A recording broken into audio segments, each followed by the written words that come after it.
so many people are frigid and not comfortable with their biology in these simplistic terms.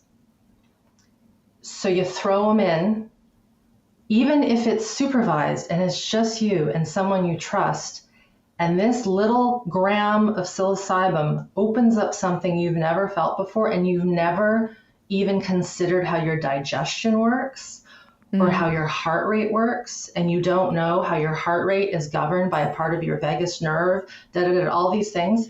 You can, as you just mentioned with gentlemen, you can go off on a journey that is terrifying because you're not able to digest and integrate what is coming at you at light speed.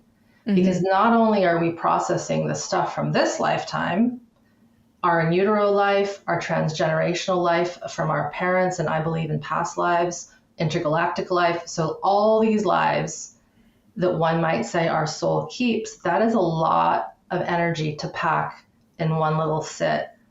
And so I am not against these medicines, but man, they deserve, I believe, way more respect than what they're getting.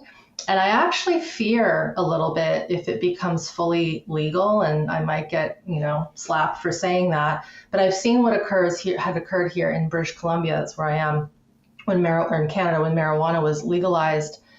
And I grew up smoking pot, as most teenagers and 20-year-olds do. I do not anymore. I can't touch the stuff. But when that got legalized, the people here weren't ready for that.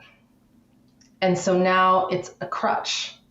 Everyone is wake and baking. I mean, I'm generalizing, but you smell it down the street when there's kids and it's in the park and people are going to school stoned. And I'm like, is this really helping? Whereas if you go into, not so much now, but I spent a bit of time in the Netherlands in the 90s, it was just so, people were responsible with marijuana usage and psilocybin. It wasn't this cool thing. It's what you did more therapeutically or to relax with friends.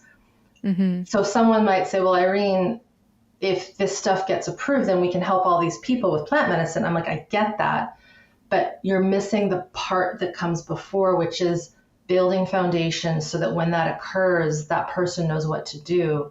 Because you can have a nurse there, a shaman, a medical doctor, and they can contain you and try to help you calm down if you're having a bad trip.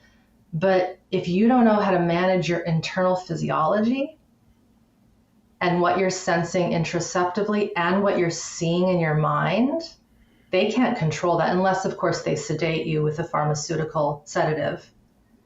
But that'll still push that stuff into your system, the visions, the sensations. So I think there's a time and a place. I did an interview with a student quite a few years ago where he was in psychosis after his ayahuasca ceremony. And there's a lot to the story. The shamans were not responsible.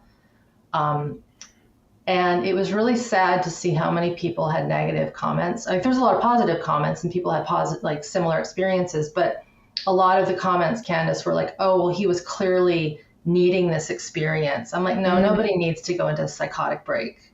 And so, there's this worry that I have that it's becoming very en vogue. It's being talked about by high-level people. Gabor Mate talks about it all the time. And I know I have colleagues that are trained in it, and that's fine, but they also understand the need to build foundation and not be reckless with it. I've gone off a little bit of a tangent. I hope I'm making sense. No, you absolutely are. I guess ayahuasca's always been, I've never done it. It just seems really, really intense. And the thing that I find really interesting about that is the origin of it. It used to be only the shamans that were allowed to drink. And then they would tell their visions to the tribe. Interesting. And I guess the story is that they felt that culture and society was in such a decline that they had to open it up to everybody. So now everyone can drink because it was supposed to bring this enlightenment. Interesting. And then what I see happening is what you're saying. It's like very fashionable to do right now. And then you have people that are going 2-3 times a year. And I'm like, if something was actually healing, not just containing, you wouldn't need to keep going back. So I wonder, in your opinion, is this because the nervous system isn't integrated? So this thing is kind of a Band-Aid on like a really big hole, and it just kind of, it'll hold it for a little bit, but that pressure is inevitable and it's going to like burst out of the seams. You nailed it. I think we saw the same thing with meditation. Mm-hmm. So I'm more experienced in a little bit of that history. So thanks for that history. I didn't know that. Makes sense. It makes total sense. But in meditation, it was something back in the day of the monks and the monasteries. You did not get to learn how to meditate until 10, 20 years into your time at the monastery. The rest of your time was in service, cleaning, cooking, tending the grounds, being of service to the community, very monastic life. Once you perfected that ability to just show up every day, it's like, what is it? Chop wood, carry water. Mm-hmm. Then you got the privilege of being taught the meditation skills. And as one of my mentors, Chris Durkees, says, I've done many talks with him, he says, consciousness is a technology. It's not to be messed with. Mm. And so what occurred with meditation, it also occurred with yoga. We saw how it got botched into the West, Mm-hmm. It's a technology. Consciousness is a technology that we want to definitely improve, enhance, refine, master. But our consciousness, wherever that is, we really don't know. Let's say our higher brain and our mind, again, where is that? We don't really know. But this higher brain, let's just say the prefrontal cortex, it is driven. Our brain, in my work, is technically called the end organ. So while, yes, if you don't have your brain, you can't live. If you have brain injury, it's a problem. It is still being influenced by the autonomic nervous system physiology. And when we're trying to work with this brain level first without having proper regulation at the peripheral nervous system level, which is the autonomic nervous system level, it's like you're trying to dust and paint the house when it's on fucking fire. Pardon my French, right? No, it's like, why would you do that? Why would you try to dust and paint your house if it is on fire and you need to put the fire out?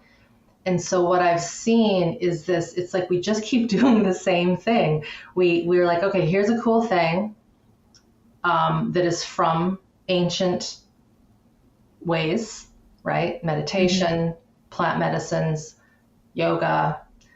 Let's do that because the East, they got it together, or the people connected to nature, the tribal people, the shamans, they have it together. We don't have it together in the West, so we better go take those things and use them. Now, I think it's good that we use and share and coexist with these things, but what we're missing is this fundamental self-regulatory capacity of the nervous system, which in those cultures tend to be, and it's changing more with industry and tech.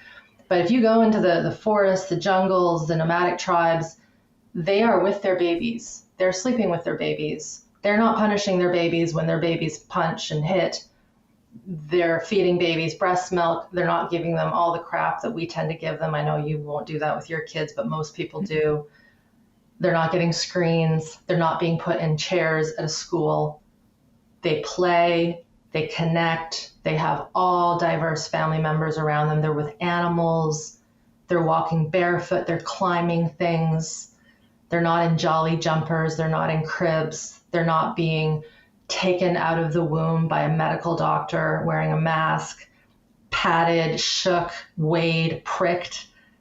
Like, we forget how much babies, humans in the West, are messed with in the first hour of their life. Mm-hmm. Right? And so that is why I think we're craving that.